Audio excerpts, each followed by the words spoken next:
50F, never thought I would be writing a post like this about my own son Oliver, 25M. I guess I should start from the beginning. I met my ex-husband Mark when I was 20, and we got married a year later. We were happy, or at least I thought we were, until he met Linda, 60F, at his workplace when Oliver was 10.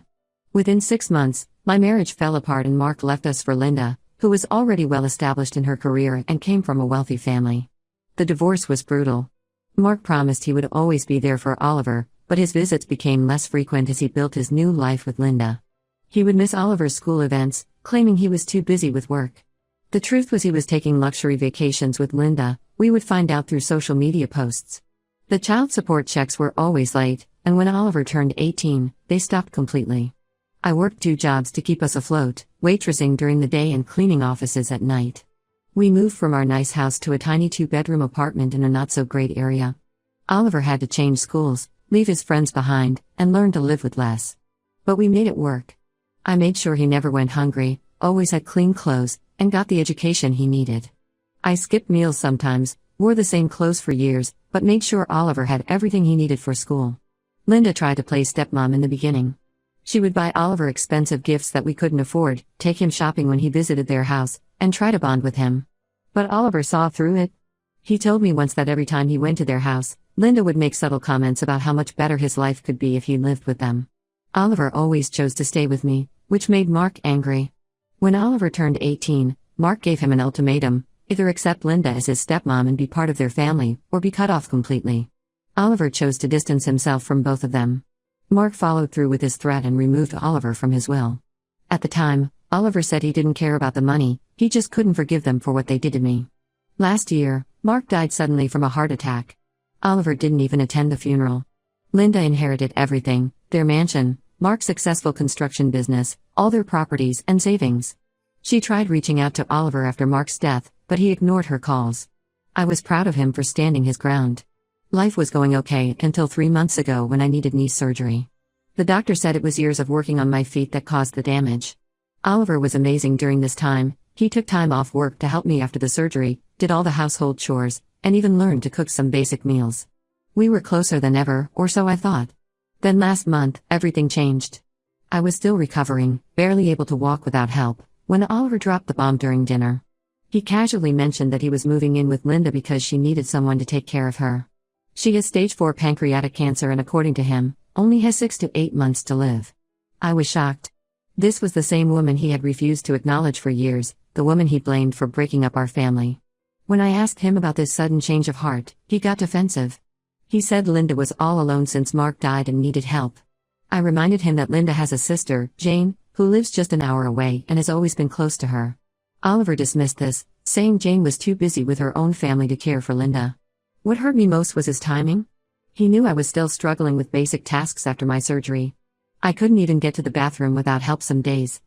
When I pointed this out, he said I could hire a caregiver with my insurance, but Linda needed family. Family? The woman who helped break up his parents' marriage was suddenly family? I tried to understand, really tried. But things weren't adding up. Oliver had never shown any interest in having a relationship with Linda before. In fact, just 2 months ago, he had refused to take her call when she tried to reach out on his birthday. The only thing that had changed was that Linda now had all of Mark's money and no children of her own. When I suggested that he might be doing this for the inheritance, Oliver exploded. He called me selfish, bitter, and jealous of Linda's lifestyle. He said I was trying to manipulate him into staying with me because I was lonely.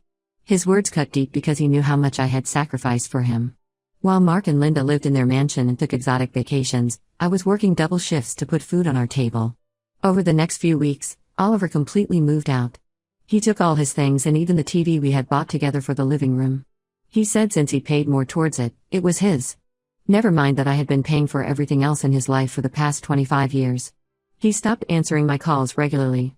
When I managed to reach him, he was always too busy with Linda. Last week, I had severe pain in my knee and called him for help. He said he couldn't leave Linda alone because she was having a bad day. I ended up calling my elderly neighbor, who had to leave her grandchildren's birthday party to take me to the emergency room.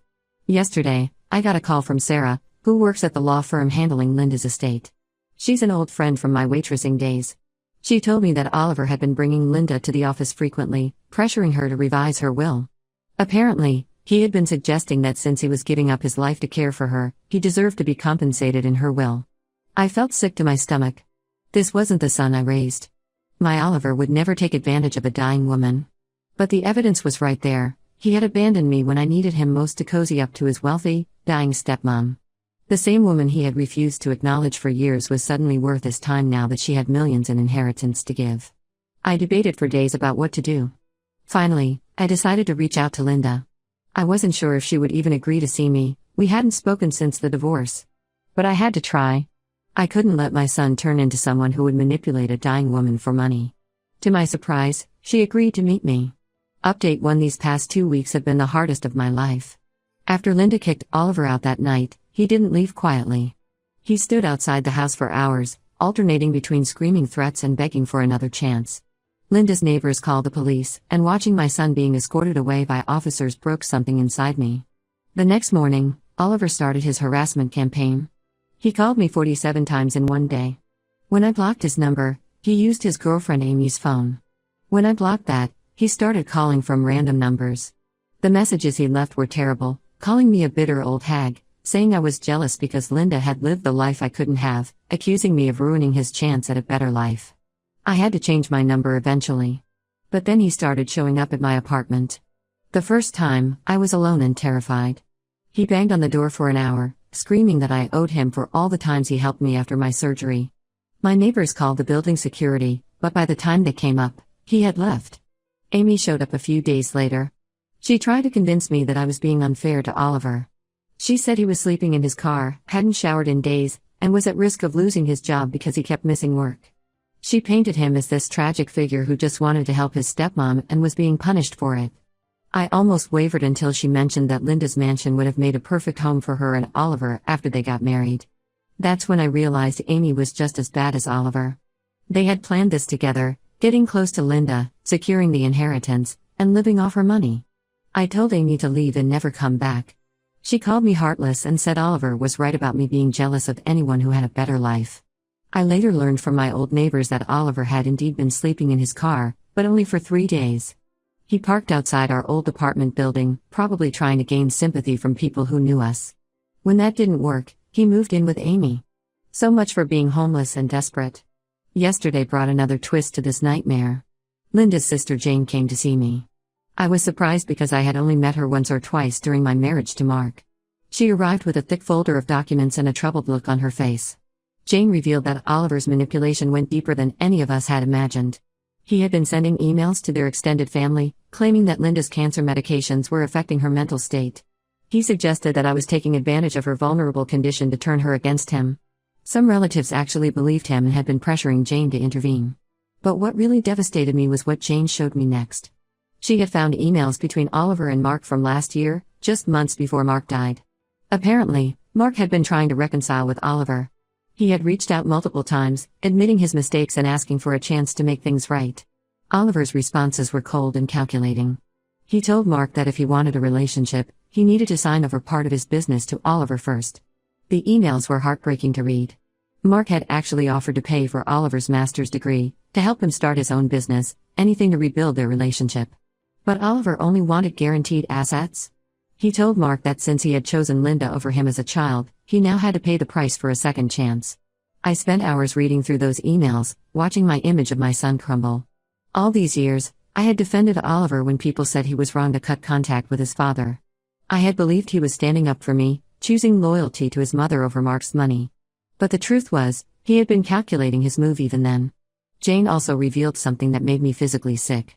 Oliver had been spreading lies about my condition after the surgery. He had created this whole story about me living with a fictional sister in another state, telling people he had begged me to let him help but I had refused. He used this lie to explain why he could devote all his time to Linda, because his selfish mother had rejected his help. The reality check was brutal. While I was struggling to get to the bathroom on my own, my son was telling people I had refused his help out of spite.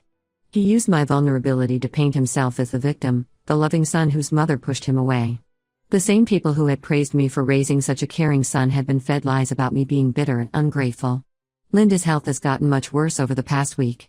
Jane mentioned that the doctors have revised their timeline, they now think she has less than 3 months. Despite everything that's happened, Linda called me yesterday. She asked if I would consider moving in with her. She said we're both victims of Oliver's manipulation, both women who loved him and got betrayed. At first, I hesitated. It felt strange to even consider living with a woman my ex-husband left me for. But then I thought about my tiny apartment, where every corner reminds me of Oliver. Where I still sometimes call out for help before remembering he's not there anymore. Maybe Linda and I can help each other heal from the wounds Oliver left us with. Maybe we both need someone who truly understands how it feels to be betrayed by someone you gave everything to. I haven't given Linda an answer yet, but I'm seriously considering it. Life has a strange way of bringing unlikely people together, and right now, my ex-husband's widow might be the only person who really understands my pain.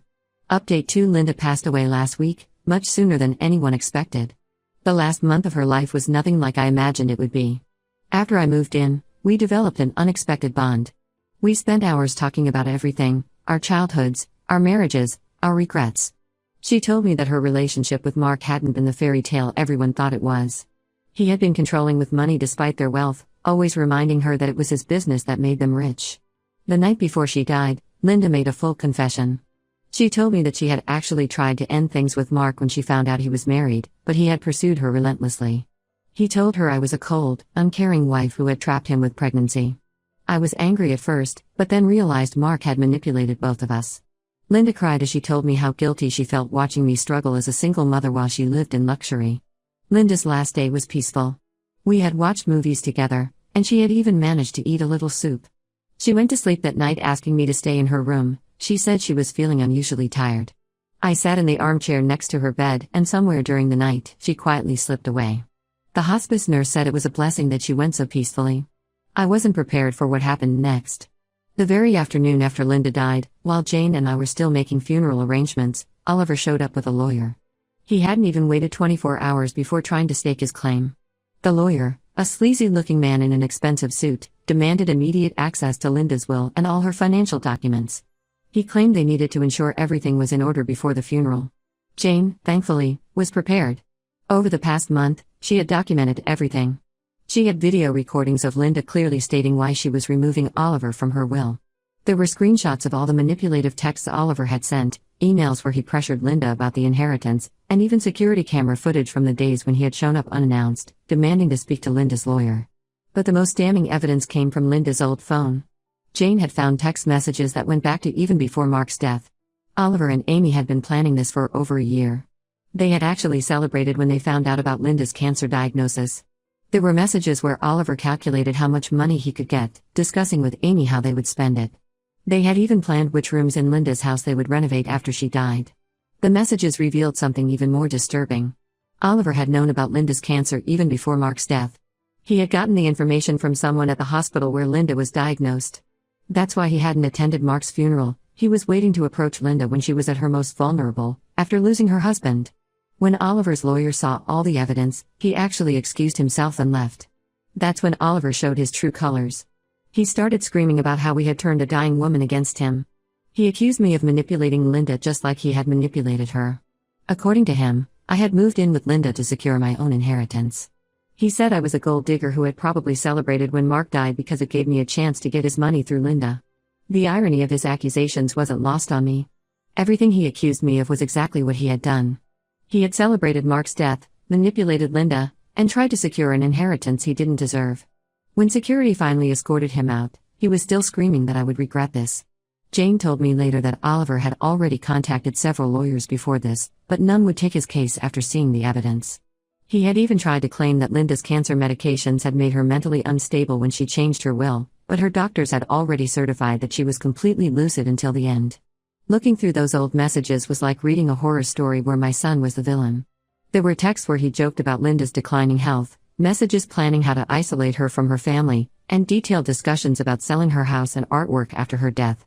The son I raised, who once cried when we had to sell his old bicycle, had turned into someone who could gleefully plan to profit from a dying woman's death. Update 3: Life has taken such an unexpected turn in these past 3 months. Linda's final gift to me was her beach house, a small but beautiful property right on the coast. She added this to her will just 3 days before she died, saying she wanted to thank me for showing her kindness when everyone else was focused on her money. Jane told me that Linda had spent her last weekend alive making sure all the paperwork was properly done so Oliver couldn't contest it. Of course, Oliver still tried. He hired yet another lawyer, claiming that I had coerced a dying woman into giving me property. The case didn't even make it to court. Linda had recorded a video explaining her decision, and her doctor had signed off on her mental competency. Oliver's lawyer dropped the case after reviewing the evidence, making this his third failed attempt at contesting the will. I've moved into the beach house now. It's smaller than Linda's mansion but perfect for me. I turned the sunroom into a crafting space and started selling handmade jewelry online. It started as a way to keep my hands busy during lonely evenings, but it's actually turning into a decent business. Last month, I made enough to cover all my utilities and groceries. Oliver hasn't given up trying to contact me, though. He keeps creating new email accounts to send me messages. Last week, he even sent a handwritten letter, claiming he's changed and understood his mistakes. But in the same letter, he asked if I would consider sharing the beach house with him since it was too big for one person anyway. Some things never change. Amy's mother came to see me last month. She was horrified when she found out the truth. Apparently, Oliver and Amy had told her family an entirely different story. They claimed that Linda had promised to leave them her house, and I had manipulated her into changing her will because I was jealous of their relationship. Amy's mother apologized for believing them. She also told me that Amy and Oliver broke up after she found him planning to sell her grandmother's antique ring, a family heirloom he had promised to use for their engagement. The hardest part has been dealing with my memories. Every morning, I walk on the beach and think about the little boy who used to make sandcastles and chase seagulls. I look at old photos sometimes, trying to pinpoint when my sweet child turned into someone capable of such calculated cruelty. Was it when Mark left? When we had to move to the smaller apartment? Or was this darkness always there, and I was too blind to see it? Last week, Oliver's high school teacher ran into me at the grocery store. She asked about him, and for the first time, I didn't make excuses. I simply said we were no longer in contact. She seemed shocked and told me that Oliver had always been different, too focused on what others had, never satisfied with his own life. I hadn't seen it then, but maybe the signs were always there. I'm learning to live with my new reality. My knee has finally healed completely, and I can walk on the beach every morning. I've made friends with some local artists who sell their work online, and we meet weekly for coffee. Jane visits sometimes, bringing her grandchildren who fill the house with laughter. Sometimes at night, when I hear the waves crashing, I still cry for the son I lost. Not the man Oliver became, but the boy he used to be. I've finally accepted that while I'll always love that little boy, he doesn't exist anymore. The man who replaced him is a stranger, and maybe that's how it needs to stay. Would you like me to modify anything in this update or revise any part of the previous updates?